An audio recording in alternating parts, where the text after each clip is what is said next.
Hello students, welcome to सेफिया online classes. कैसे हैं आप सभी स्टूडेंट्स? मैं आशा करता हूं कि आप बहुत अच्छे से होंगे। तो आज की इस वीडियो में हम आपको हल का पुनर्बनन का सिद्धांत टीच करने जा रहे हैं स्टूडेंट। तो चलिए शुरू करते हैं।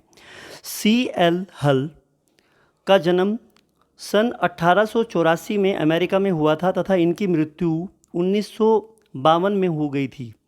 जब इनकी मृत्यु हुई ये 67 ईयर्स के थे। हल ने सन 1915 ईस्वी में अपनी पुस्तक व्यवहार के सिद्धांत प्रिंसिपल्स ऑफ बिहेवियर में अपना पुनर्बनन का सिद्धांत प्रतिपादित किया था।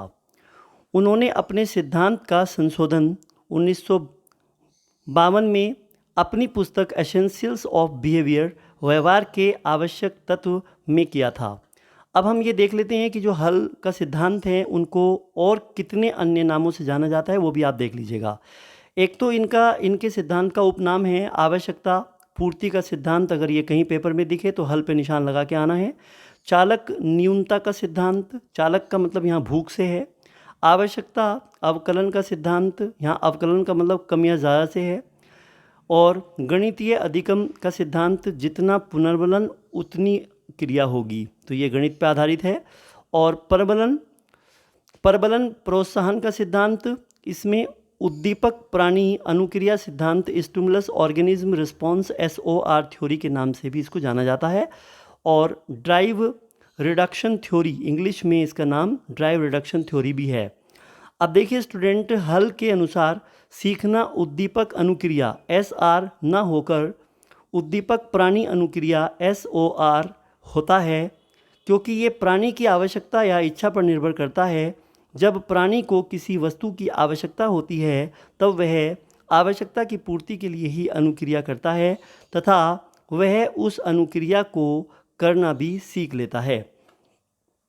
देखिए स्टूडेंट, अभी मैं आपको बताना चाहूँगा कि जो यहाँ पर मोस्ट इम्पॉर्टेंट पॉइंट सामने आ रही है स्टूडेंट, यहाँ पर एक मुख्य बिंदु है इनका CL हल का। इन्होंने थॉर्नडाइक के बारे में एक बात कही थी और यहाँ से एक क्वेश्चन ज़रूर आता है आपके एग्ज़ाम में, क्योंकि इनका मानना ये है कि जो किसी भी व्यक्ति की अनुक्रिया होती है वो अनुक्रिया उसके आवश्यकता के ऊपर डिपेंड करती है। मान लीजिए उसे भूख लगेगी तो वो अनुक्रिया करेगा, भूख नहीं लगेगी तो वो अनुक्रिया नहीं करेगा, ठीक है ना। जबकि पावलोव साहब ने क्या किया, वहाँ पर उस कुत्ते के सामने पुनर्बनन दिया, उसको रेनफोर्समेंट दिया, उद्दीपक उसके सामने लाया, उसके साथ में उन्होंने अनुबंधन बनाया। तो वहाँ पे जो उनका जो प्रयोग था वो स्टिमुलस को रिप्लेसमेंट का था। उन्होंने वहाँ पे स्वाभाविक उद्दीपक को अस्वाभाविक उद्दीपक से प्रतिस्थापित कर दिया था, ठीक है ना। और जो स्किनर साहब हैं उन्होंने इस बात पर बल दिया था, अनुक्रिया पर ज़्यादा बल दिया था, ठीक है ना, क्योंकि उसमें उद्दीपक को छिपा दिया गया था। और जबकि थॉर्नडाइक साहब के सिद्धांत में क्या था, थॉर्नडाइक साहब ने क्या किया था कि उद्दीपक को सामने रखा था। तो उनकी SR थ्योरी थी, है ना, यानी स्टिमुलस और क्या रिस्पॉन्स, उसको हिंदी में हम कहते हैं उद्दीपक और अनुक्रिया का सिद्धांत।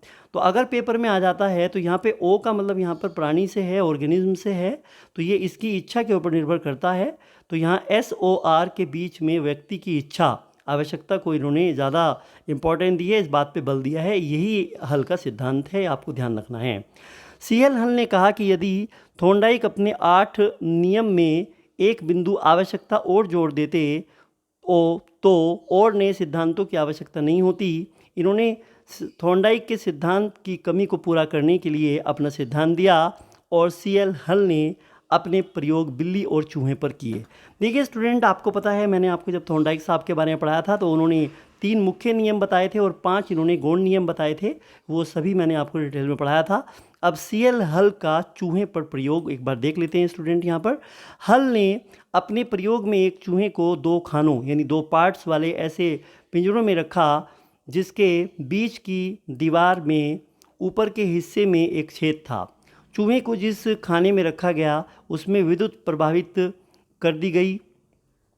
विद्युत का झटका लगने से चूहे ने पिंजरे के तार काटना शुरू कर दिया और इधर उधर कूदने लगा। अंत में वह ऊपर के छेद के दूसरे खाने में कूद गया और इसके बाद दूसरे खाने में धारा प्रवाहित करने पर वह कुछ प्रयास में करंट से बचने के लिए पहले खाने में कूद गया।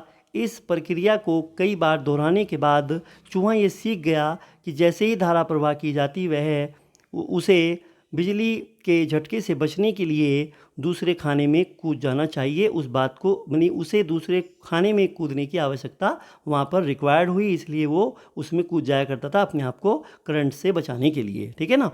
तो चूहे का ये सीखना प्रभाव के नियम का परिणाम है। ठीक है ना। तो दूसरे प्रयोग में हल ने धारा प्रवाहित करने के कुछ सेकंड पहले घंटी का प्रयोग किया। कुछ बार घंटी बजाने के बाद चूहा बिना धारा प्रवाहित किए ही घंटी बजने पर दूसरे खाने में कूदना सीख गया। यह सीखना अनुबंधन के द्वारा हुआ, मगर इनका भी प्रयोग जैसा ही है, लेकिन यहाँ पर स्टूडेंट एक कंडीशन है कि इन्होंने आवश्यकता को ज़्यादा बल दिया है। देखिए स्टूडेंट, ये एक पिंजरा है, इसके दो पार्ट बनाए हैं इन्होंने। यहाँ पर इन्होंने ये एक रास्ता बनाया है। तो जैसे कि इस पार्ट से इस पार्ट में आया जाए, यानी कि जो चूहा है वो यहाँ से यहाँ जा सके, यहाँ से यहाँ आ सके। तो इस वाले यहाँ इलेक्ट्रिक स्विच लगा है, इसको दबाते तो इस वाले पार्ट में इलेक्ट्रिक शॉक दिया जाता। जैसे ही यहाँ पे करंट को प्रवाह किया जाता, धारा प्रवाह होती, तो ये अपने आप को बचाने के लिए इसमें कूद जाता। इसमें धारा प्रवाह की जाती, इलेक्ट्रिक शॉक दिया जाता, तो इससे बचने के लिए इसमें आ जाता। फिर इन्होंने क्या किया कि इसको इन्होंने अनुकूल अनुबंधन बनाने के लिए घंटी का भी प्रयोग करा। तो इसने क्या किया कि जैसे ही घंटी बजती तो ये जो चूहा है यहाँ इस वाले खाने से इस खाने में और इससे इसमें आने में सीख गया, अर्थात इसका भी यहाँ पे अनुबंधन हुआ। मगर यहाँ पर इन्होंने कहा है कि ये जो इधर से इधर आ रहा था, ये आवश्यकता की वजह से आ रहा था, क्योंकि यहाँ पर इसे अपने आप को बचाना था, क्योंकि इसे आवश्यकता थी अपने आप को करंट से बचाने की, इसलिए ये यहाँ पर इस तरह की प्रतिक्रिया कर रहा था। ठीक है स्टूडेंट, आगे देखिएगा। हल के प्रयोग से स्पष्ट होता है कि उसने ऐसा सिद्धांत देने का प्रयास किया जो प्रतिस्थापन सिद्धांत तथा परिणाम सिद्धांत दोनों का संयुक्त रूप है। हल ने उपरोक्त प्रयोग में पावलोव की तरह घंटी की ध्वनि और बिजली के झटके के बीच समानांतर को क्रमशः बढ़ाकर दोहराया। उन्होंने देखा कि एक स्थिति ऐसी आई कि घंटी सुनने के बाद चूहा दूसरे खाने में तब तक नहीं कूदा जब तक कि उसको बिजली का झटका नहीं लगा। मतलब कि जब उसे आवश्यकता हुई तभी उसने, मतलब कूदना तो वो सीख गया था, लेकिन जब भी उसे घंटी बजाते तो घंटी से भी उसको अनुकूलन बनाया गया, लेकिन वहाँ पे वो कूदता तभी था दूसरे खाने में जब उसे बिजली का झटका दिया जाता, जब उसे आवश्यकता होती। बिना आवश्यकता के वो नहीं ऐसा कर रहा था। तो इसी बात पर इनका जो प्रयोग है वो यही है कि आवश्यकता पे ज़्यादा इन्होंने बल दिया है। मुख्य बिंदु देखिएगा, हल के अनुसार प्राणी की कोई भी अनुक्रिया केवल उद्दीपक पर निर्भर नहीं करती, बल्कि स्वयं प्राणी पर भी निर्भर करती है। अतः सीखना उद्दीपक अनुक्रिया न होकर उद्दीपक प्राणी अनुक्रिया यानी प्राणी की आवश्यकता पर निर्भर करता है और स्टिमुलस ऑर्गेनिज्म रिस्पॉन्स यानी SOR होता है। हल ने इस बात को महत्वपूर्ण माना कि आवश्यकताओं की पूर्ति न होने के कारण प्राणी या व्यक्ति तनावग्रस्त हो जाता है और आवश्यकता की पूर्ति होने पर वो तनाव समाप्त हो जाता है, उसमें न्यूनता आ जाती है और अर्थात आवश्यकता जनित अंतर्नोद की तीव्रता कम हो जाती है। अतः यह सिद्धांत अंतर्नोद ह्रास सिद्धांत ड्राइव रिडक्शन थ्योरी कहते हैं। यहाँ पे जो चालक है ड्राइव वो अंतर्नोद कहलाता है। ठीक है ना स्टूडेंट। अब देखिएगा, आगे देखिएगा, हल का बिल्ली पर प्रयोग। CL हल ने थोंडाइक के समान परिस्थितियों में बिल्ली पर प्रयोग किया। इन्होंने अपने प्रयोग में परिस्थितियों को बदला। परिस्थितियां समान थी लेकिन थोड़ा सा उसमें कुछ तब्दीलियां की इन्होंने। क्या चेंज किया इन्होंने देख लेते हैं। पहला पॉइंट, पहली बार बिल्ली को भूखी अवस्था में पजल बॉक्स में बैठाया और बाहर की तरफ मछली का टुकड़ा उद्दीपक के रूप में रखा। तब बिल्ली ने प्रयास करते हुए दरवाज़ा खोलना सीखा। दूसरी परिस्थिति में बिल्ली को पहले भरपेट भोजन दिया और फिर बाहर मछली का टुकड़ा रखते हुए पजल बॉक्स में बंद कर दिया गया उस बिल्ली को, और इस बिल्ली ने भूख न होने के कारण बाहर आने का अधिक प्रयास नहीं किया। अर्थात जब उसे आवश्यकता हुई भोजन की तो उसने प्रयास किया, दरवाज़ा खोला और फिर उसे दोबारा बंद किया गया। उसको मतलब खाना अच्छी तरह खिला दिया गया, उसको भूख नहीं थी, इसलिए फिर उसने वहाँ पर दरवाज़ा खोलने का प्रयास नहीं किया। क्यों नहीं किया? क्योंकि उसे भूख नहीं थी। और क्यों प्रयास किया? क्योंकि उसे भूख थी, है ना। तीसरी अवस्था में बिल्ली को पजल बॉक्स में भूख की अवस्था में रखा और बाहर की तरफ कृत्रिम जैसे प्लास्टिक की मछली आभासी भोजन रखा। बिल्ली ने बाहर आने का प्रयास किया परंतु बार बार आभासी भोजन देखने से बाहर आना बंद कर दिया। मतलब ये हुआ कि वो भूखी थी लेकिन जब उसे वहाँ पे खाने की उसकी रिक्वायरमेंट ही पूरी नहीं हुई, आवश्यकता की पूर्ति नहीं हुई, उसे लगा कि वे तो प्लास्टिक की यहाँ पे मछली रखी हुई है, मैं क्या प्लास्टिक का कुछ खाऊंगी। इसका मतलब उसने फिर वहाँ पे जो आभासी भोजन था, जो कृत्रिम भोजन था, उसको देखकर बार बार, एक दो बार आई लेकिन उसके बाद में उसने बाहर आना भी बंद कर दिया। ठीक है ना। चलिए, निष्कर्ष क्या निकला? इन अलग अलग परिस्थितियों में प्रयोग करने के बाद सीएल हल ने सिद्ध किया कि जब बिल्ली को भूख की अवस्था में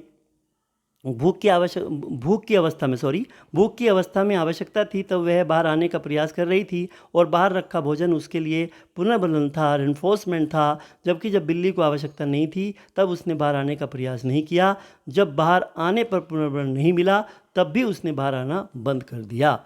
नोट: कोई भी प्राणी उसी कार्य को बार बार करता है जिस कार्य को करने से उसकी आवश्यकता पूरी होती है, और आवश्यकता पूर्ति उस प्राणी के लिए पुनर्बलन होता है। और लेस्टर एडलर पावलोव के शिष्य थे। उन्होंने कहा कि यह सिद्धांत भी थॉर्नडाइक के समान प्रकृति का है, उसी की प्रकृति का है ये। तो ये एक स्टेटमेंट आपके पेपर में आया हुआ है कि यह सिद्धांत भी थॉर्नडाइक के समान प्रकृति का है। ये कथन किसका है? तो ये आपका लेस्टर एडलर का है। परंतु हल ने इसे नपे तुले शब्दों में प्रस्तुत किया।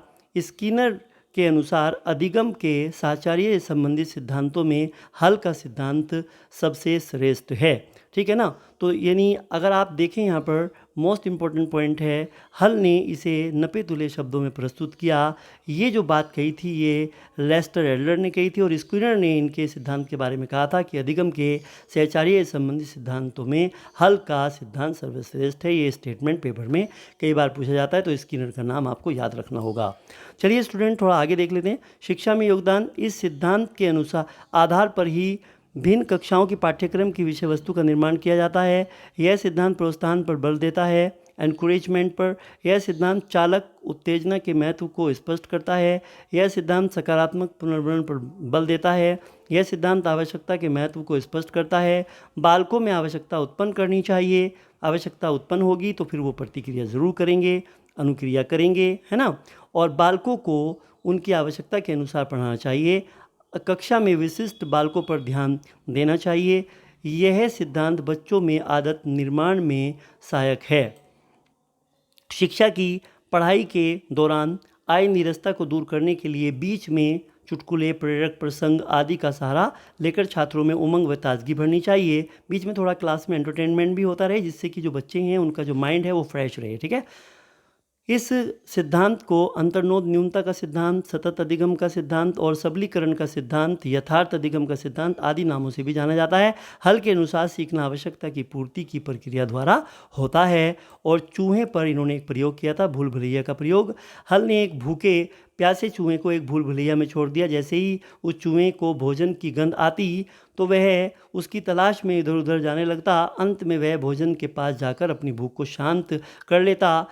ठीक उसी प्रकार पानी की आवश्यकता होने पर वह पानी की तरफ जाता। अपनी आवश्यकताओं की पूर्ति के लिए वह सही मार्ग खोजना सीख जाता। देखिए स्टूडेंट, यहाँ पे इन्होंने क्या किया, भूल भुलैया बनाई और यहाँ पे इन्होंने भोजन रखा। तो यहाँ पे ये चूहा जो है इस भोजन की जो गंध है उसकी गंध से अट्रैक्ट होकर ये रास्ता अपने आप इसने ढूंढ लिया कि भोजन यहाँ पर है, क्योंकि भोजन इसकी आवश्यकता है, क्योंकि ये भूखा था। तो इसने रास्ता अपने आप बना लिया। इसका मतलब जब स्टूडेंट को हम किसी भी चीज़ की, उसकी एजुकेशन की, उसकी उद्देश्य की प्राप्ति की उसकी आवश्यकता बना देंगे, फिर वो रास्ते भी स्वयं ढूंढेगा, मेहनत करेगा, प्रयास करेगा, क्योंकि उसकी आवश्यकता है। इसीलिए बच्चे की शिक्षा को आवश्यकता में कन्वर्ट करना बहुत ज़रूरी है।